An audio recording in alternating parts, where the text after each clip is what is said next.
आणि या ठिकाणी काल 17/3/25 रोजी कापसाला खाजगी लिलावामध्ये 7,750 असा उच्चांकी भाव काल शेतकऱ्यांना प्राप्त झालेला आहे आणि आज उच्चांकी भाव या ठिकाणी परभणी येथे 7,790 मिळालेला आहे.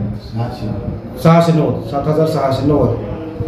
आम्ही सगळेजण या लिलावाच्या प्रक्रियेमध्ये मी असेल, आमचे उपसभापती असतील, आमचे संचालक मंडळ असेल आणि आमचे महाविकास आघाडीतील सर्व नेते या सगळ्यांच्या मार्गदर्शनातून सहकार्यातून आम्ही कापसासाठी सगळेच लक्ष ठेवून शेतकऱ्याला जास्तीत जास्त भाव कसा मिळेल या आम्ही प्रयत्नामध्ये आहेत.